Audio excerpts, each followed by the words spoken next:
Welcome to The Third Story. I'm Leo Sidran. You know that feeling when you've been friends with someone for just long enough that you're almost embarrassed to ask the most basic questions about their background or about their family? It's like you've come too far to go all the way back to the beginning. This certainly happens among creative people. It's amazing how musicians can make something out of nothing together, improvise, collaborate, communicate through their work without ever really knowing one another.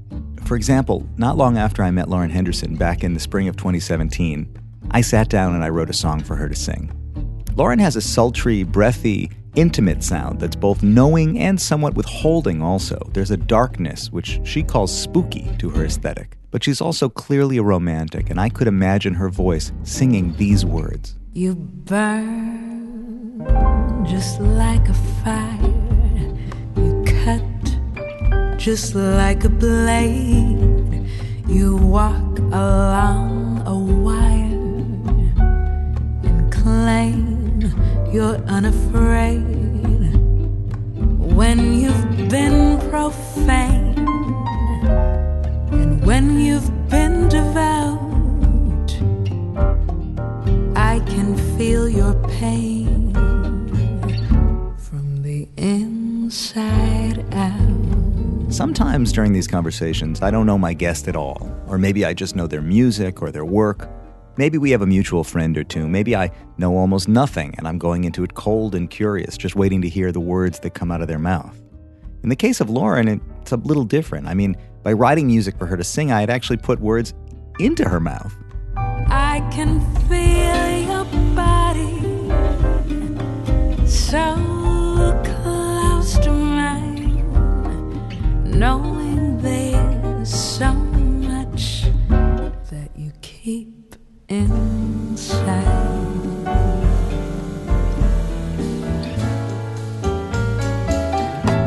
Why did I write this song for her to sing? What was it about Lauren that inspired these lyrics? I can see your heart from the inside out. Recently, when I talked to the songwriter David Poe, he said, a song doesn't need to be real, but it does need to tell the truth. I think when I wrote this song for Lauren to sing, I was really writing it about her. It came out on her 2019 album, Alma Oscura. Her most recent full-length album, by the way, is 2021's Musa. But as we talk about here, she's constantly recording, making videos and new content. Lauren Henderson is unlike anyone I've ever met. She's a kind of a classic character wandering through the modern world. She's incredibly poised, elegant, and hip. She's often dressed to the nines, full makeup and hair, ready for her close-up at any moment. On stage, she uses silence and space to create intimacy and connection with her audience. She draws them in. And she plays with some of the finest musicians today. Notably, for example, she's worked for over a decade regularly with the pianist Sullivan Fortner. Lauren is also a proudly independent, sharply focused, and ambitious businesswoman with an MBA from Brown. She's a New Englander raised in Marblehead, Massachusetts, birthplace of the American Navy, and just down the road from Salem, home to the infamous witch trials. And she's also an Afro-Latina torch singer who weaves her heritage into her work delicately but proudly. Often I feel like she was sent here from another time. I just can't decide if it's the past or the future that sent her. So today we get the story. Lauren Henderson tells it to us. From the inside out. Third-story.com is the place to go to sign up, subscribe, and check the archive. Dig on previous episodes with other contemporary singers who are exploring a similar space, like Madison McFerrin, Roxana Ahmed, Kat Edmondson, Alani, Duchess, Monica Martin, so many. Also check out my talks with Michael Thurber, who works with both me and Lauren on occasion. He even produced and arranged this song. Then it's patreon.com/thirdstorypodcast to reach inside your pocket and pull out some change to support this project. Here's me and Lauren Henderson talking it down. Is it okay that I'm sitting like this? Yes, of course. Why? I like how I said. Yeah, make yourself comfortable. There's no rules. I like that. No rules. That makes me happy. Because the thing with you, particularly Lauren Henderson, yes, my love, is we have been friends for a while, yes, we have. But we never really did the full tell me your story. Right. You know, we just kind of were thrown right in. Right. Then you reach a place with your friends where it's like, you almost have to do a podcast interview just to go back and get the story, Exactly. you know? So I just want to know all of it, you know? Oh, thank you so much. I really appreciate that. And I'm happy to share with you everything. So, okay, here's what I know. You grew up around Boston? Yes, in Marblehead, Massachusetts. How far is that from Boston? It's about an hour outside of Boston. It's right next to Salem, Massachusetts. Famous for the Salem witch trials, although no witches were hung in Salem, Massachusetts. Oh, interesting. Were they hung in Marblehead? I don't know. I wouldn't be surprised. I know in neighboring towns along the North Shore of Massachusetts, different things occurred. And actually, one thing that I'm looking forward to doing whenever I have sort of vacation days, which I don't know when that will be, but I do want to sort of rediscover where I grew up because there's so much history there. And Marblehead is known as the birthplace of the American Navy. It also has some of the oldest yacht clubs in New England as well. It's on the water, right? It's a classic water. New England coastal town. Right, exactly. So part of your identity is New England. You're a coastal New England small town girl. Exactly. I am a small town girl for sure. I went to small schools all around the North Shore of Massachusetts, and I went to undergrad in Massachusetts, and even graduate school was in Rhode Island, so not far from there. And as an only child living in the suburbs, it was definitely a wonderful experience. I got really close to my friends because they were like brothers and sisters to me and having everyone in the neighborhood. But it's nothing like living in New York and having the exposure to all of the great artists and art and just being able to, walk to the Met and have that experience. Although Boston has incredible art as well, and there's so much to discover there as well. But you weren't really in Boston at first. You were, and I know that experience of being close to a big city, but really not relating to being in the city at all. Exactly. It wasn't. My parents, I'm still very close to them, and they did everything they possibly could to expose me to the arts, which is why I am where I am right now. But there are a lot of things that you miss being in the suburbs. And as a woman of color, growing up, it wasn't very diverse as well. So I know they did what they could to kind of supplement that or take me into the city to see different types of people and diversity. I'm glad that you bring it up because, I've always been really curious about that. You grew up, I think, in what I picture as a very white area. Yes, it is 100%. Yes. And when I see you today growing into your space in Black American music and really owning your contribution to that, I often think about that, how it must have felt in some ways like it belonged to you, but it also was like a distant cousin that you didn't know, That's so well said, actually. I think becoming an artist was one of the best gifts I could give to myself because I would be remiss if I said that I wasn't continuing to discover who I am in my identity. And a lot of the great things about coming to New York are like also seeing how people see you. I remember my family growing up, I would identify as a Black American woman. And I remember in high school, I started getting a lot of questions from one of my best friends in high school who was from Colombia. And she would ask, do you have any family from Colombia? And so I went home and I said, Mom and Dad, do we have any family that's Latinx? And my mom was like, yes, your grandfather was from Panama. And these are things that, of course, growing up, my parents talked about that, but I think they also, and they did a fantastic job, but I think they were just trying to deal with me in middle school at these very nice private schools where there wasn't a lot of diversity of any type, not socioeconomic diversity. So kind of balancing all of that, but then learning about my parents and their respective families and all the diversity within all of those things and Afro-Latinx culture, Caribbean culture in general, Black American culture and music, and incorporating all of that into learning and growing. So I definitely had more of an experience and just learning more from other artists that I met in New York that I really didn't have access to.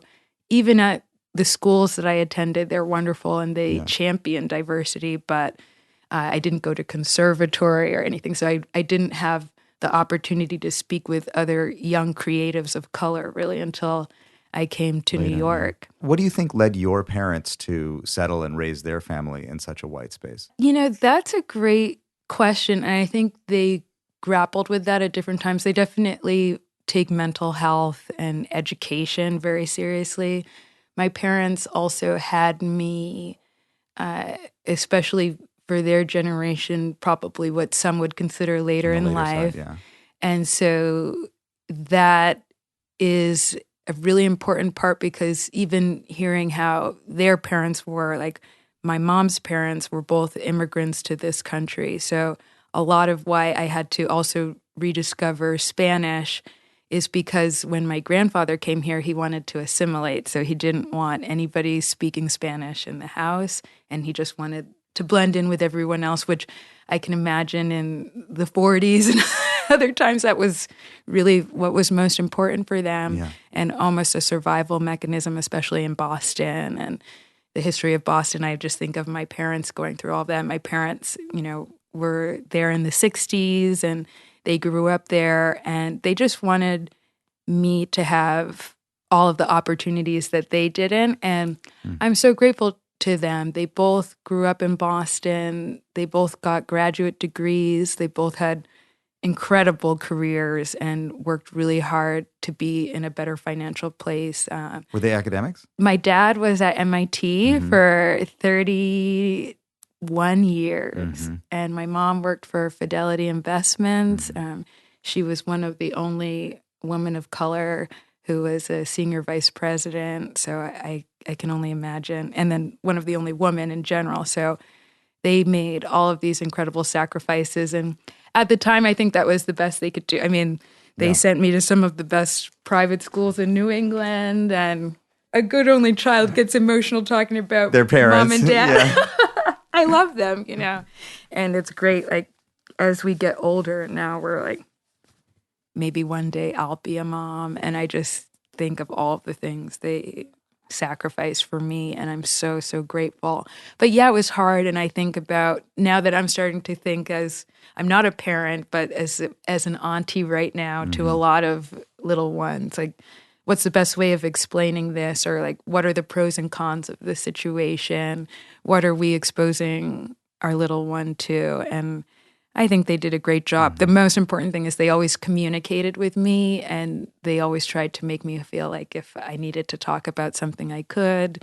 Mental health is a big theme, especially now after the pandemic and all of these movements and everything going on. So I'm always very proud to say that I've been taking my mental health seriously from a young age, and I'm glad that my parents set that example and foundation, because I know it's already hard to kind of have agency over your health and make sure that you're checking in on yourself. Were there early struggles, or were there signs that needed to be managed? Definitely. I think when I first started middle school, and it's funny, during the recent Black Lives Matter movement, I started thinking about a lot of the things and it was so frightening for me that I almost had shut out of my memory, and that must have been some sort of coping mechanism, especially as a younger person. I was very non-confrontational and would just do whatever to just make sure that everybody liked me and we got along. And I just wanted to fit in with all of my friends, all of my closest friends, and people I dated and grew up with for the earlier stages of my life were predominantly white. And so to have things pointed out in class or be put on the spot as, someone in middle school, those things did happen from time to time, or even at sleepovers, like asking about hair care, like just little things that would come up. And, I know that I didn't generally feel any type of malicious behavior, but it's a lot of responsibility for a little kid to navigate and deal with all of that. And I think my parents started seeing some of those troubles, and I probably didn't have the words for it, but it's a sort of depression or feeling lost, feeling like you don't fit in. I also, growing up in New England with the private schools, you get that vibe. And so when I'd be in other circles with other people who may look more like me, they would also notice that something's really different about this gal. That's what I was thinking, right? You walk into a lot of spaces as the other one. Right. Because, as one of the only people of color surrounded by a very white community, you're othered. But then when you walk into a more diverse community, you may not share a lot of those lived experiences that other people have shared. Exactly. And that's something even now in our community that we still have to navigate, because sometimes there is a divide, especially when things are getting heated. And I think that's important to recognize and to own. And I completely accept that, I've had experiences and opportunities that other people have not had for a host of different reasons. And I'm aware of that and grateful and hoping to break some of the molds that are barriers and obstructions to everybody getting these great opportunities. And do you feel a need to choose a side or a team or have a point of view that's identity specific? Yes. I mean, I think actually it really walks hand in hand with my career. Like when I first started singing, I would get a lot of feedback like, you should be belting, you should sing this song.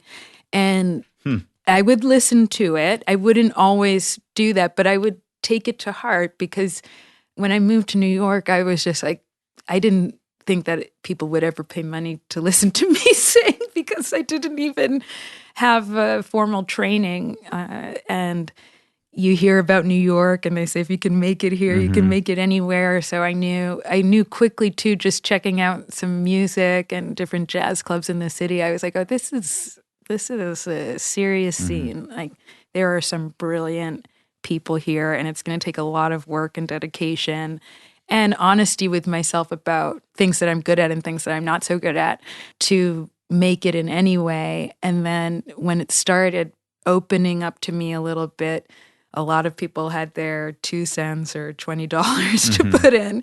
Yes. And actually, when I stopped listening to all of that, because that's what people are imposing on me. Oh, your grandfather's from Panama, so you should have perfect Spanish and sing this repertoire, or you're a Black woman, you should do this, and you should be belting and do all these things. And when I said, wait, who am I? Like, and why am I letting other people tell me who I am? Because only I know who I am. So I need to figure that out and then represent that. And I feel like everything started going better for me. Like everything's not perfect, of course, but I'm like, okay, I feel good. Like this is who I am. Like nobody's telling me to post this or wear this or sing that, and unless I want to sing it. Like there's a kind of a quiet determination, right, about just showing up again and again and again and just reminding people, right, this is who I am. This is what's important to me. This is how I sing. This is the material. And it's funny because, when we worked on Alma Oscura together and we talked about Spanish and your relationship with Spanish at that time, right, I understood that it was extremely personal for you, and I remember you saying, I need this to feel emotionally true to me, and this belongs to me, not only because I have this like lineage that I'm trying to stay connected to, but I also have this like emotion that I'm trying to get to when I sing. Sure. Ven, muerte, déjame reposar en una tumba triste. Vuela, vuela, vuela, aliento fuerte, con un par de manos bellas. Mujer, me heriste. Mi manto fúnebre manchado de tejo, prepáralo,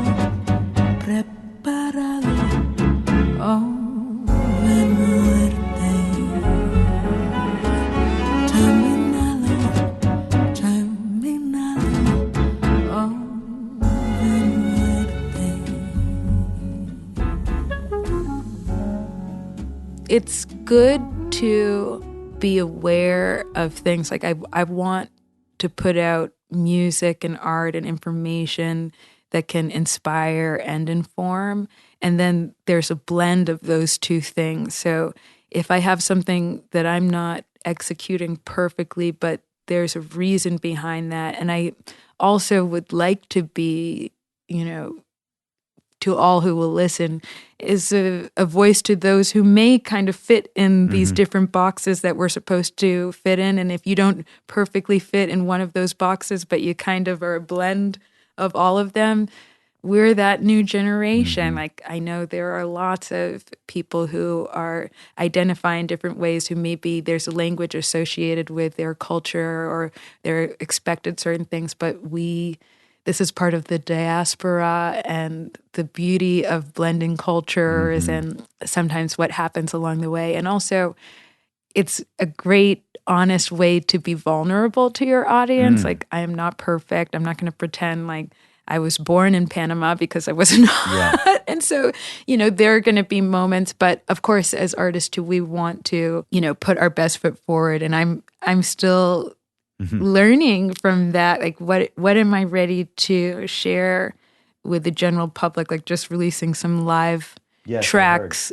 Thank you. The live, really good. Oh, thank you so much. Well, even that's hard because when we're doing records, it's like, oh, I don't really like that take. Let me do this again. And this was an opportunity where there was no isolation, so I was almost forced. Like, I knew I liked this and the feel, and I was like, let go of having everything just perfect, and being in the moment is most important. Is it an earthquake or simply a shock? Is it the good turtle soup or merely the mug?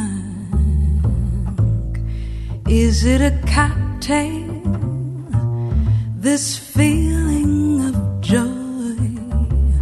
Or is what I feel the real McCoy?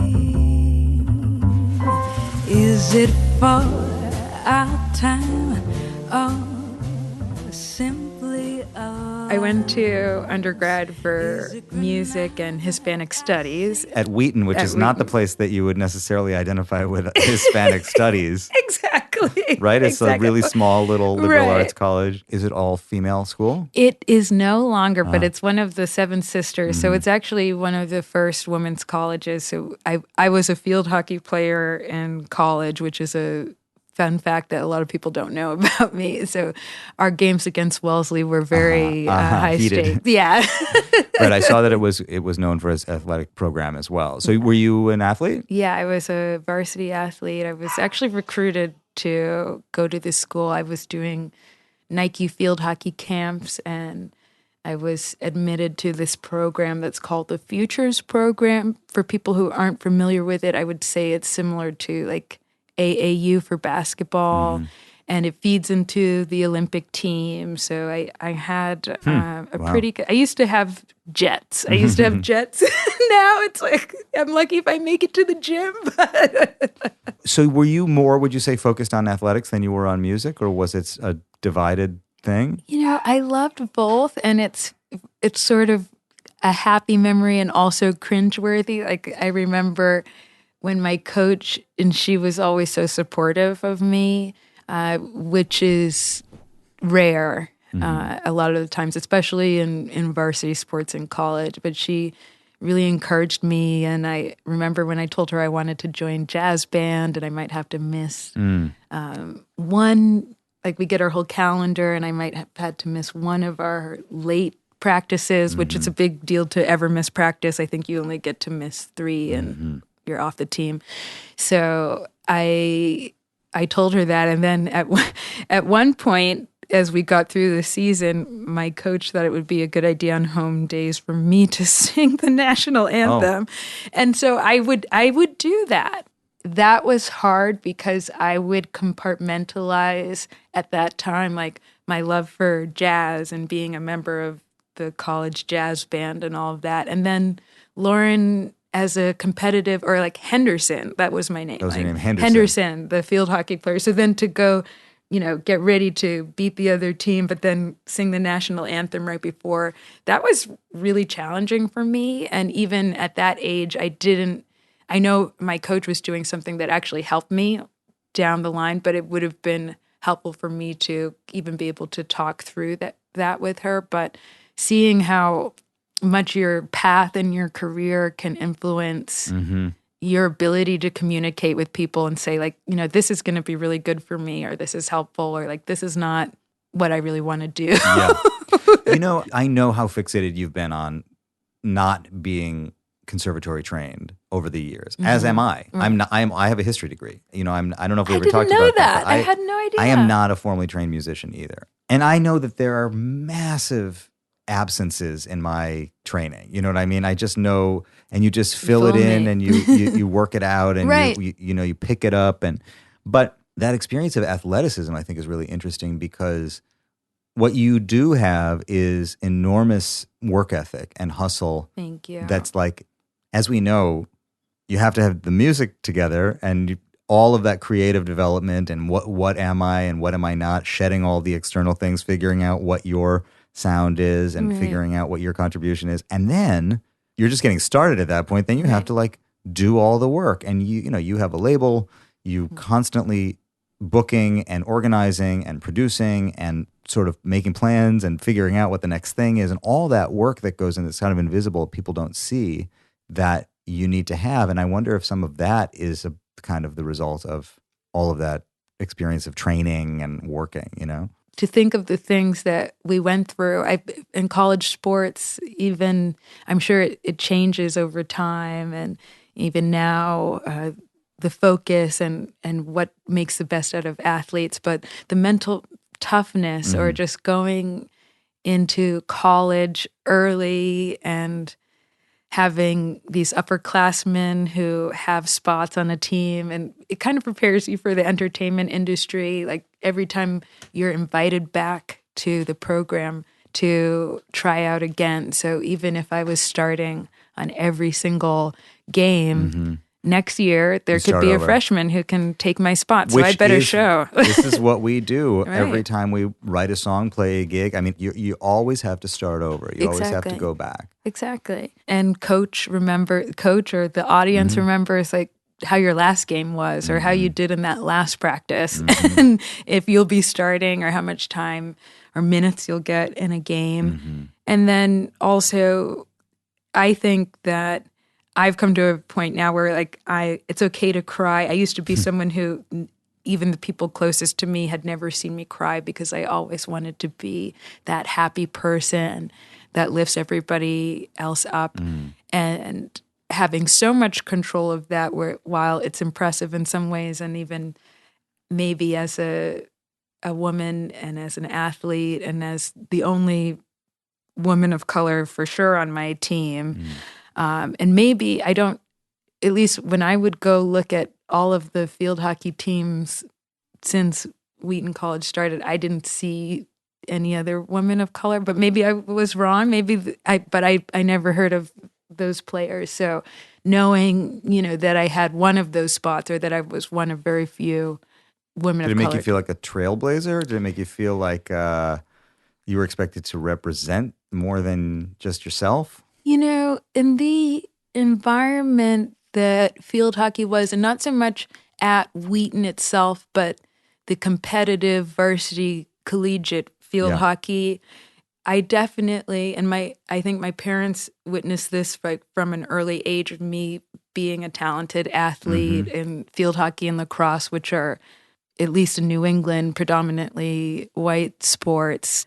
It's been a long time since it hasn't been that long, Lauren. It hasn't been that long. I know when you were born. It has not been that long. Thank you. You make me feel good. Well, it's been enough time that I'm hoping that it's changed for the better a little bit. Yeah. But I had so many insecurities at that age, and then definitely that competitive feeling that you feel more, or like from other families of athletes on opposing teams, and even within my own team, which I'm okay saying now, that's no reflection of either of my schools, because I'm a big champion of Wheaton and of Brown and IE, because they really support their alumni and they're trying to promote diversity. But, people are people and families are families. And I didn't always feel well received. And I can't assume what those reasons are, but it certainly felt that way. And I think my parents, who've also walked in a lot of the similar circles, also having that feeling as well, says something. So I hope that, it's a little more inviting and accepting. It does point to just the complicated nature of choosing to be a jazz singer eventually. It looms so large, the female jazz singer in America, and you're walking in the shoes of so many, great women who came before you. And for you, having gone through all of that and that kind of otherness and exceptionalism in that context, and then, I don't know, to eventually lean into being a singer, it seems like it probably was a little bit of a bridge that you had to cross. Oh, it was. And I'm just so grateful that my parents were open to it, because, you prepare your child for all of these things and you send them off to college. And then I did my internship with MTV3, and that was really fun. I loved doing production and production management.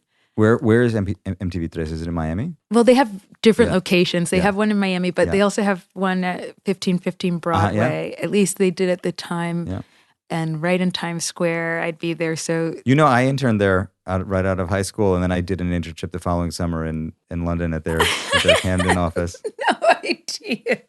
That's unbelievable. Yeah. But not at MTV3, but at MTV. Oh, that's great. I had no idea. That's amazing. Well, I walked into 1515. I remember the experience. So we had a very similar. I still have my little ID card. It was so exciting to come to New York and have the ID and go up those escalators and then up the elevators. It felt like, in a way, you made it, and it was nice. And being at these jobs and working with other artists really helped me see, like, I want to be doing that. Like, I don't want to be behind the camera. I want to be in front.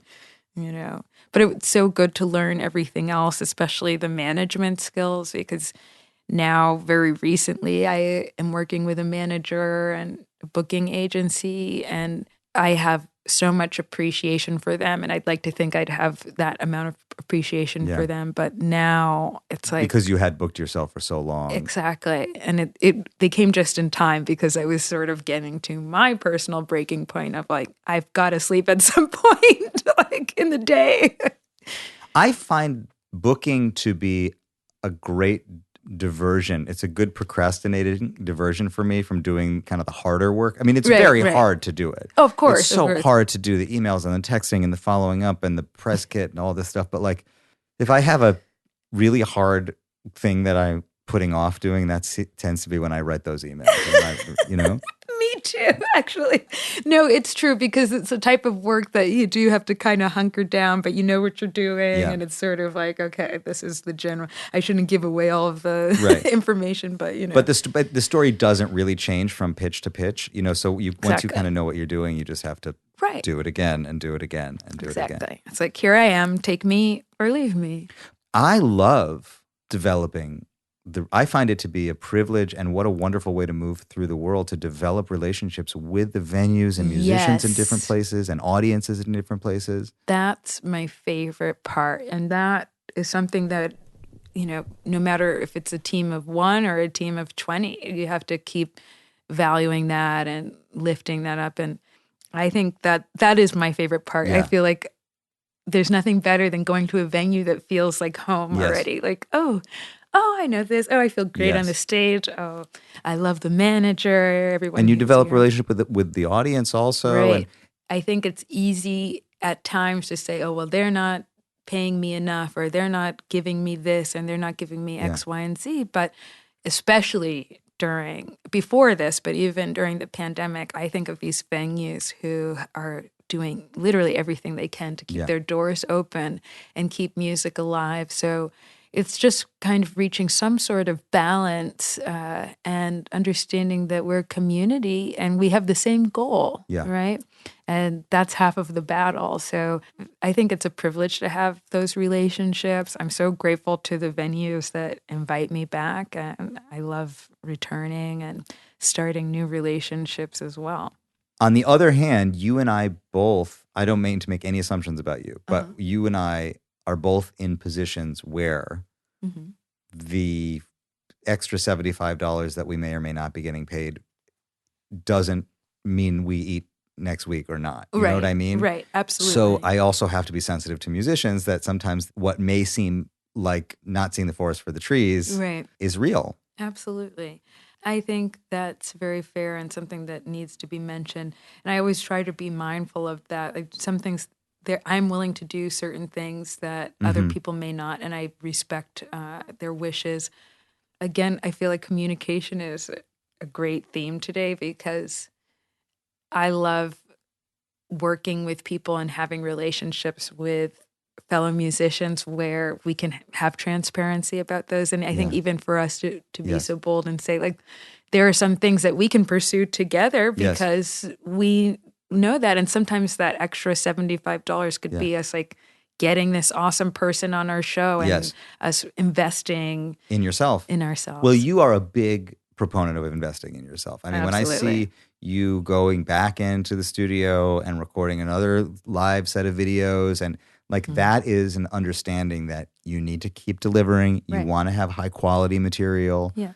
And that comes at a cost, but it also has a massive return. It does. It does. And I'm so glad that I kind of hunkered down with this independent, starting my own label, because now when the hard work, which there's still a lot ahead, and of course I want to do more growth, but instead of having been fixated on like, is this the perfect record? It was the best I could do at 21. This is the best I could do at 23. This is the best now I can do in my 30s. And each one, as long as I know I'm doing the best I can at the time, that's great because you never know what will resonate with listeners. And then if you own your own music, it's like our 401k, I say. You know, and so I'm just grateful for that because I know a lot of people that I love and admire and respect who have been in the industry maybe even twice as long as both of us. If they don't own the rights to any of the music that they've released and they get kind of grandfathered into these agreements with their labels or may not have anyone to help them get out of that, it's really difficult to see. I think it's a blessing in some ways to have people in your life who will share these things with us because it's also a warning, like, okay, this is great that we're doing it this way. Yeah. And I hope that there are steps that we can all make in the industry to make sure that we protect not only our elder members, but just people at all stages who might be in this situation and find a way to navigate, because I can't imagine having a sustainable career otherwise. Like I need those little checks. Yeah, definitely.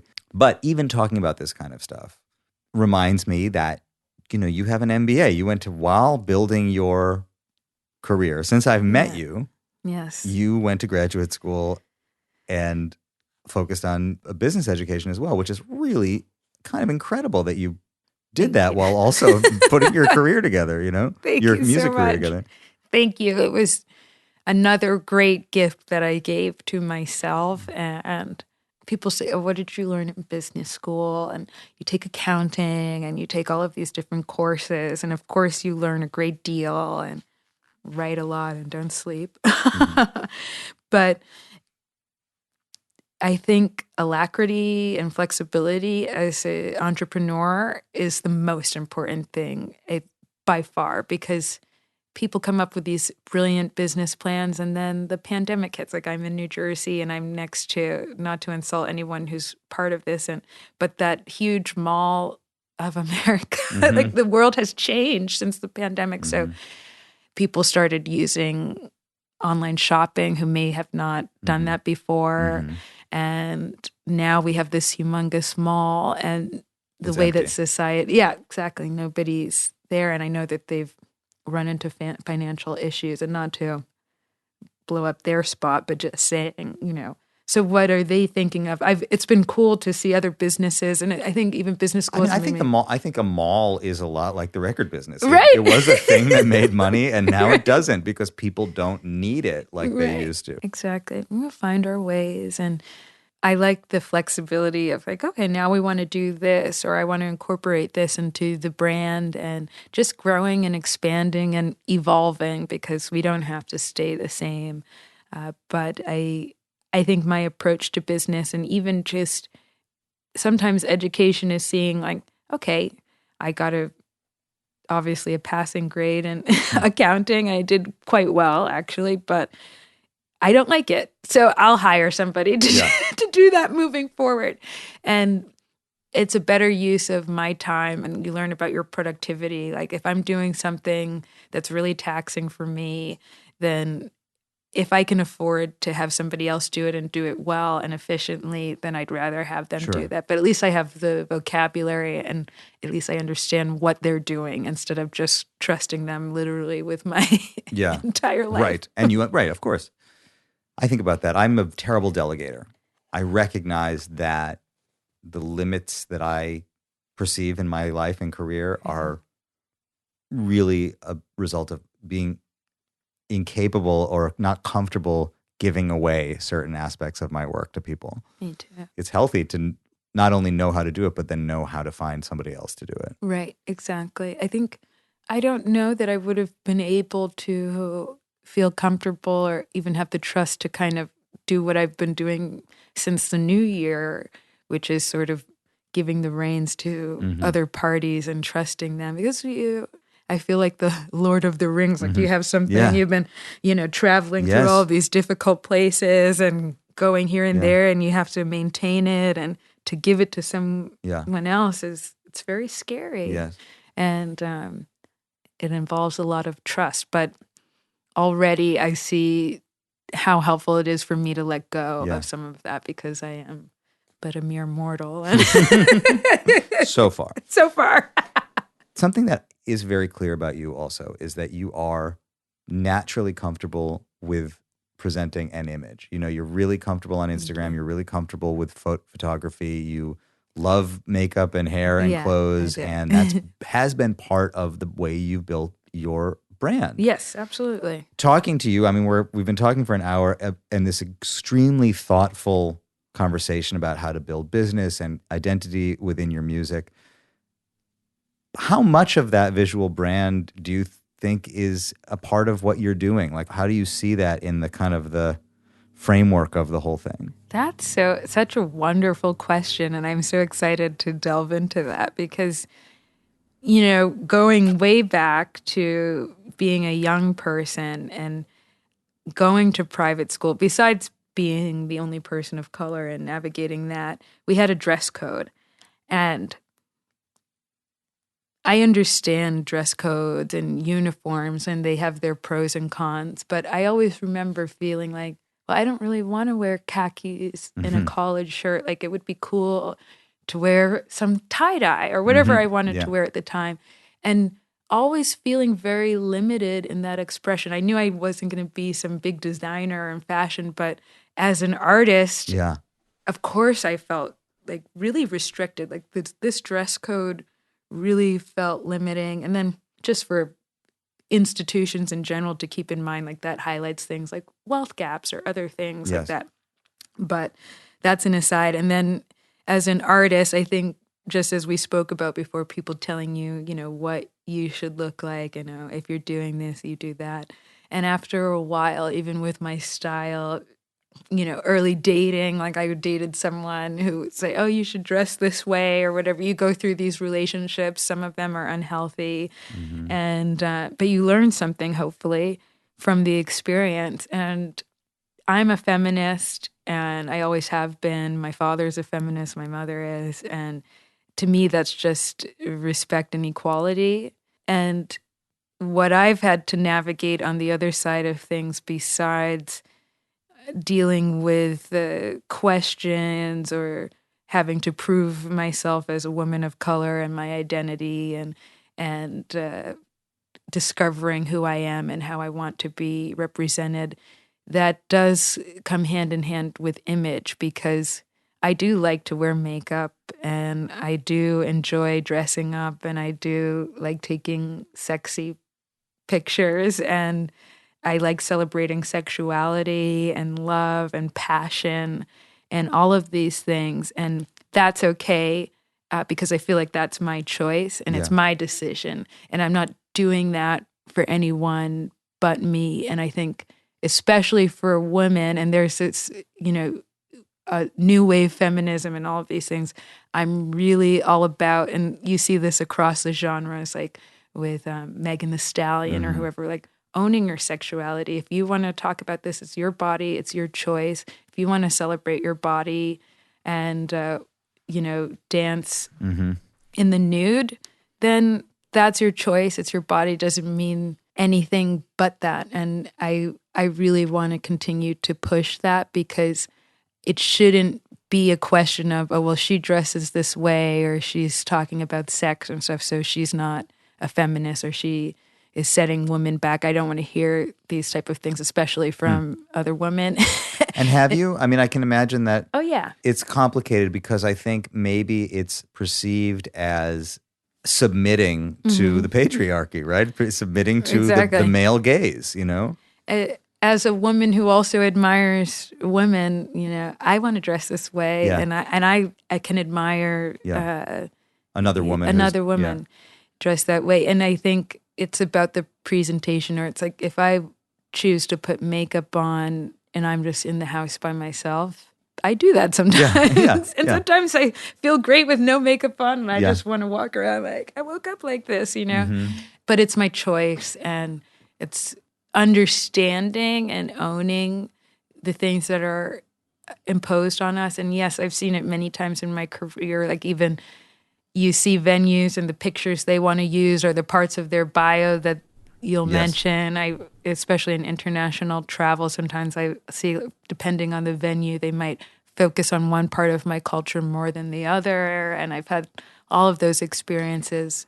And I think a lot of my music is sexy and sexual. And it's funny when I'm so close to my parents and stuff, and there was sort of like a time when I was sending them all of my first reviews, and then I remember getting a first review like, I don't know if I want to send that to my mom and dad. Like, but do they follow you on Instagram? I mean, they know that you already are in that space. Exactly, and they love it, and it's like they know me, they know that I respect myself and my body, and that also it's my choice to do whatever I want to do with my body. And my music is about sex, and there's a darkness in my music. I also kind of have this sort of creepy, dark thing that I incorporate as well. And so all of that is part of my image. I just want to empower all people to present themselves however they see fit. I even struggle with the band when there's like some sort of dress code and people are asking me, what should I wear? And I really don't like telling people what to wear, because I think as an artist and a brand, I mean, people can really use that as a tool or not. That's their decision. But if you are using it, it's very powerful. And just feeling like you have full control and agency. Like, I also love wearing all of those things, but if I wanted to show up in sweats and, not brush my hair, like that should also be okay. Do you feel that there is a stage version of yourself and an offstage version of yourself? I'm going to say I don't know that I do feel that way. Yeah. I think that you kind of present as yourself. I sort of feel like you tend to sort of just show up with the look and the vibe. I like to bring my vibe. Like, I've always been, there was probably a period where I was a little more New England preppy because I had to be for school. Yeah. But I like dressing up, and it's a subcultural thing. In my family, everybody gets dressed. When you go somewhere, and I come from a long line, all of my grandparents were dressers, and they would not go to the grocery store without pulling themselves together. And they were also Black people growing up in Massachusetts and trying to make a way for themselves. So it was also a sense of pride, like we are educated. Maybe people feeling like they had something to prove because they weren't allowed in certain establishments. Be better, look better, exactly. Be sharper, be cleaner, right. Be more respectful. Right, exactly. So that's, as a lot of people are becoming more and more familiar with this, like you have to be better than, you have to be twice as good. Mm-hmm. And while I wasn't said that specific thing, that is clearly the message. Like, I'm going to these fancy homes that I may have never had the opportunity to be in. And I very well know that I'm probably the first and in some cases the last person of color that maybe some of these people had invited into their home. So it's like, pull yourself together, make a good presentation. I'm not saying it's right or wrong that these certain things had to be implied and talked about and discussed or thought of, but that was the reality. And some of that does stay with me. Maybe that's like a little bit of me that's sort of old school. Like I try to be casual. And then as far as the personality, I think I almost, as an earlier performer, I'd always wear like gowns and be very formal and not make any jokes and just try to almost like a pageant where I'm trying to make everything just perfect and create the illusion of just so I'm eloquent and I say everything perfect and okay, I listed everyone in the right. And then I saw that people aren't going to connect with that. And if I have a note that's off, but I'm engaged with the audience and being real and authentic and just being real Lauren, not like this polished version of myself, I think that resonates with them more. And some of me, I am nerdy. I do love school and education. I'm definitely a quirky person. I like weird things. And I think my style shows that. It's eclectic and just owning it. So let's talk a little bit about the music because we've come 75 minutes into a conversation and not talked about it. This is too easy. I'm like, this is great. Because you are always recording and you are always, you're always working on the next project. Mm-hmm. And I know you're writing, which is time consuming and hard to figure out when to write and how to write and all that stuff. But like, how does repertoire work for you? How do you figure out what to sing and then how to, bring that into your world? That's great. It keeps changing now. And I just had this conversation this morning. Like, I have a new project that will start rolling out in April. Mm-hmm. And I have 2 projects from this. And when I think of repertoire and my last release, Musa, I love that release. And I feel like it embodies me now. It's the most recent, but it also kind of has a hint of all of the things that I like. Like, I love flamenco.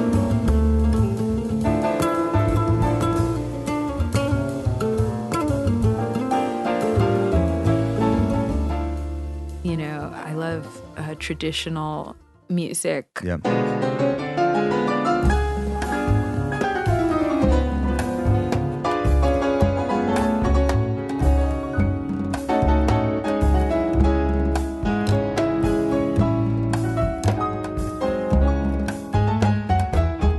love R&B. Yep.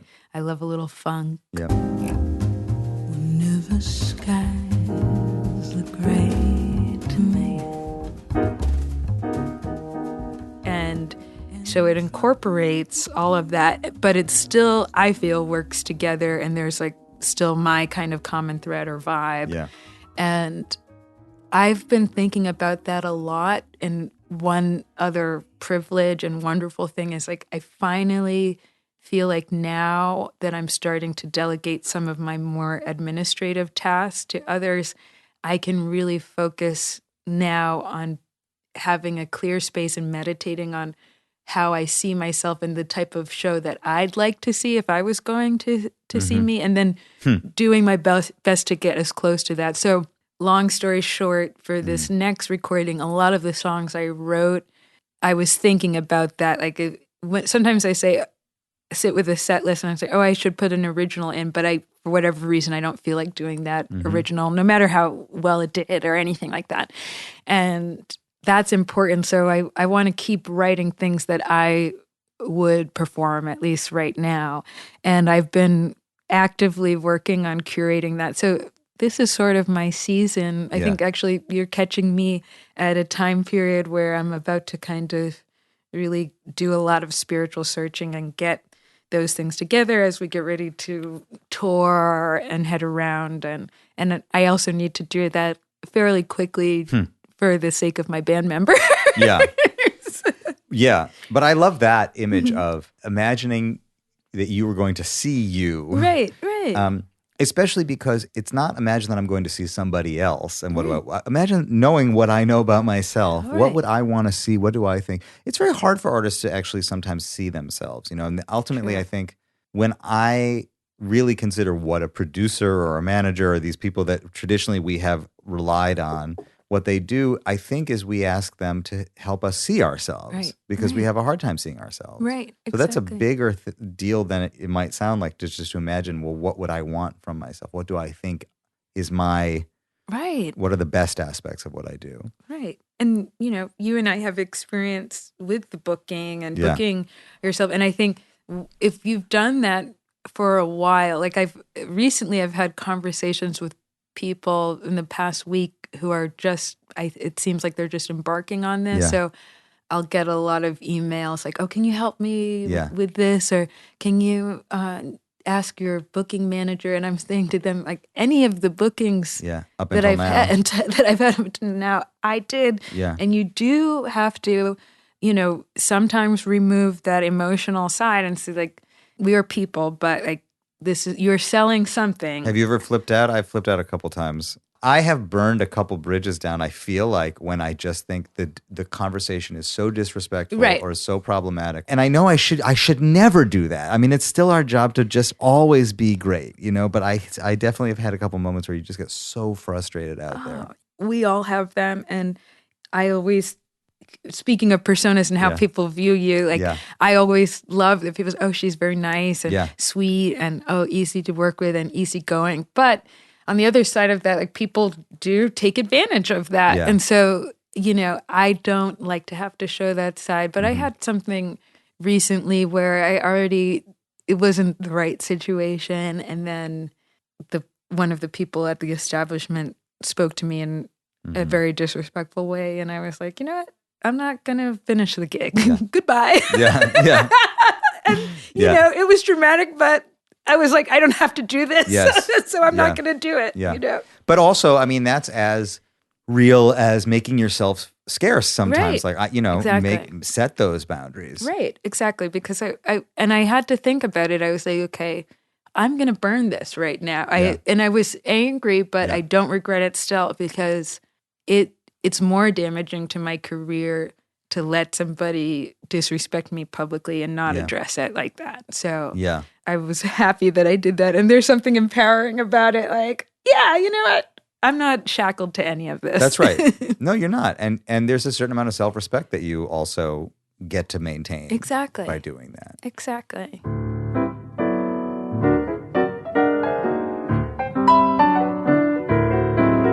Talk to me about meeting Sullivan Fortner. I mean, I see that he was recording with you all the way back. Yes. 2011, I think he's on a record with you. Yes. Sullivan is so important to me, and he knows that. And almost every interview, it's like I can't make it through a meaningful interview without bringing him up because he's been such an important part of my life, and I consider him family at this point. Like, today's his dad's birthday, actually.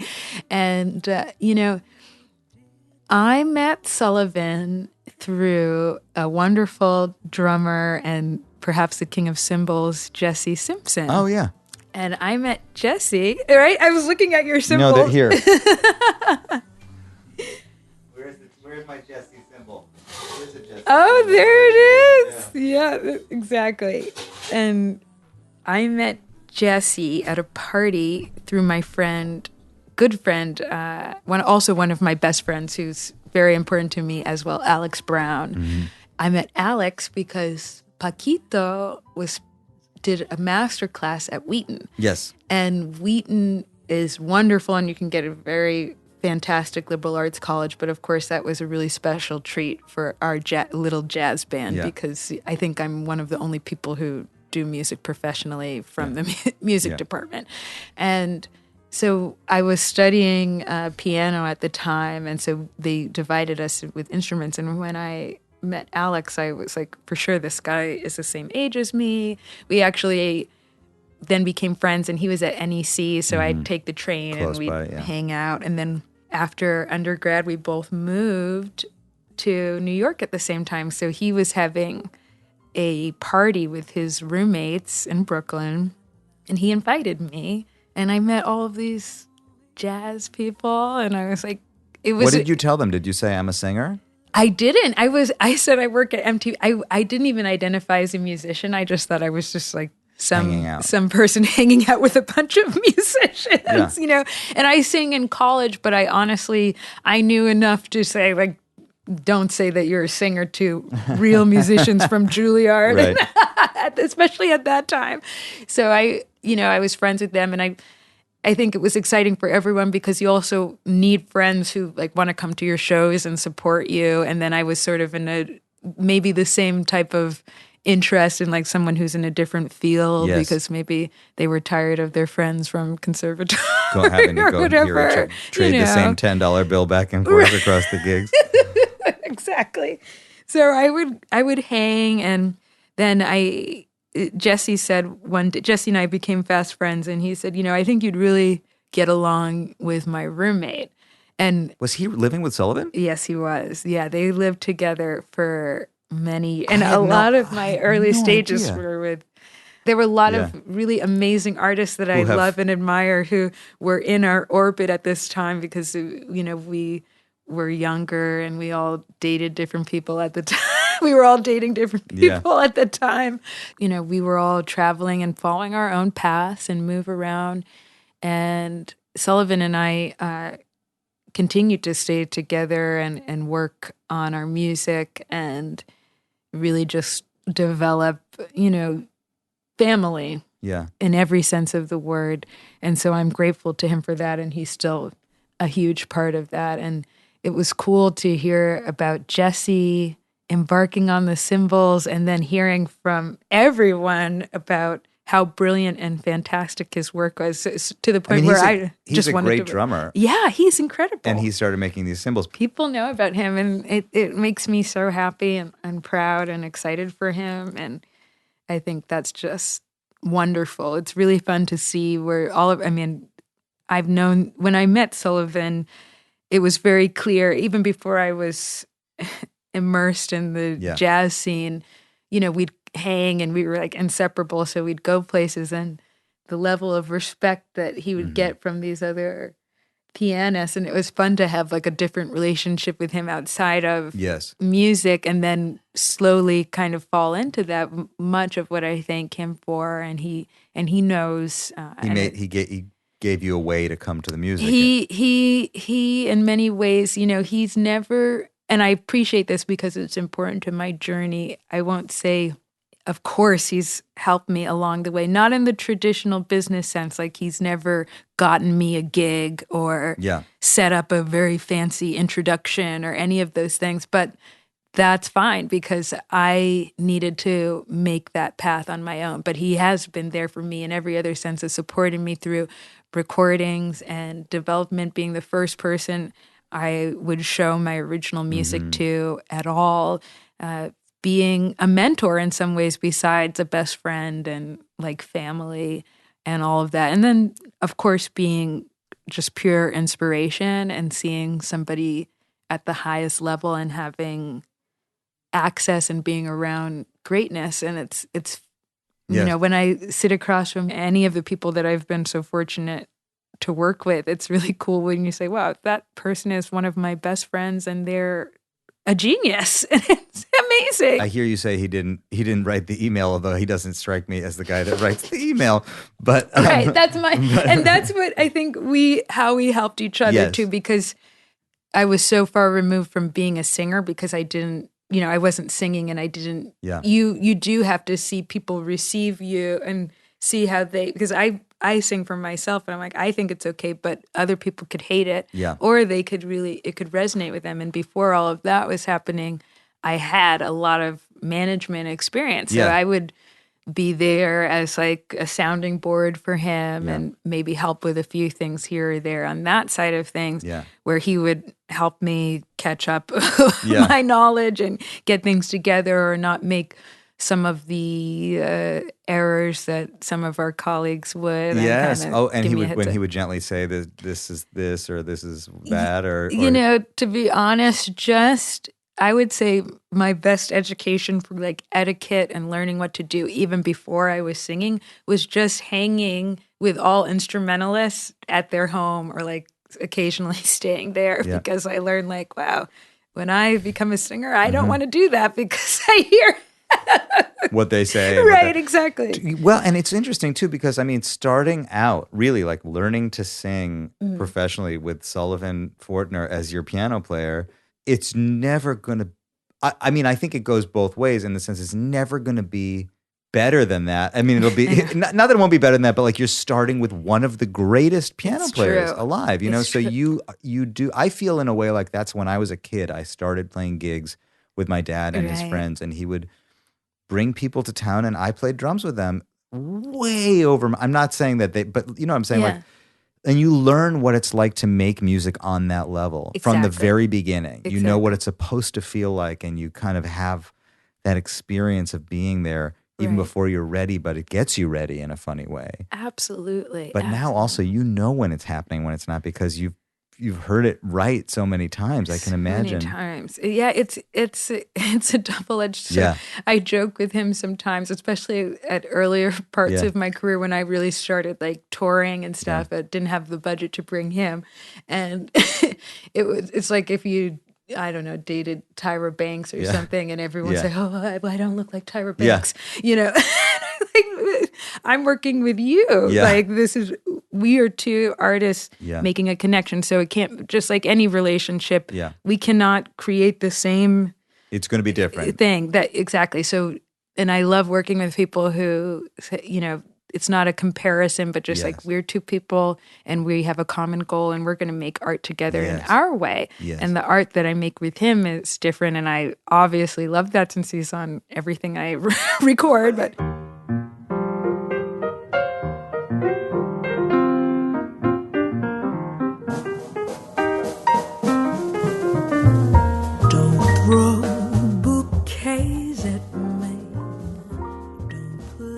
really come from totally opposite ends of the spectrum in terms of what your experience was with the music and the culture. Yeah, I love Sullivan, and he is coming from what some call the birthplace of jazz, and he embodies so much of our history and culture and the important ties to the music, and I respect that. And I think what drew us to each other is that we are two people who maybe when you fill out the census have the same boxes or quite a bit of overlap, but we really, in a lot of ways, grew up differently. And, the first thing that we would do, especially younger and more mature, is we would imitate each other's accents. So I won't do that right now, but we used to do that, and we still do probably. But,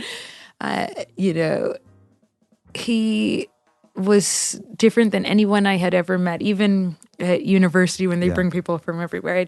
I had never really met someone like him, and I think these differences pulled us together. But then, knowing his family so well, he is one of my only friends who probably speaks to his parents about anything the way I speak to my parents about anything. And that probably is what facilitated us also getting so close to each other's families as well. I know my parents would and have made special trips just for his shows, whether I'm on them or not. So, and his parents have always been so supportive, and our parents have met and really liked each other. So it just seemed like it was meant to be. But yes, that fascination with the different otherness, exactly, and I still always appreciate that, and I enjoy that about him. And respect it so much. But yeah, we had even, we used to have our debates, and we grew up at different parts of the country, and so we had different experiences and at times different views on things. But it's a beautiful friendship, and I'm just forever grateful to him. And I think another theme in my career is him, because unlike, and this has become a theme of the conservatory, but the musicians who have been a part of my career, you, Thurber, Sullivan, Eric Wheeler, who I've been working with for years, and then a lot of the people who are newer to my life, like Joe Dyson, who I really connect with, their spirit and their energy and their influence and opinion. I like keeping that small, yes, too. I think finding your people is so crucial. Yeah. Lauren Henderson, thank you for being one of my people. Always such a pleasure to be with you, so thank you. Thank you. The pleasure was all mine. Thank you for having me. There she was, my friends, Lauren Henderson. I'll be back in your headspace before you know it. Until then, I'll talk to you soon.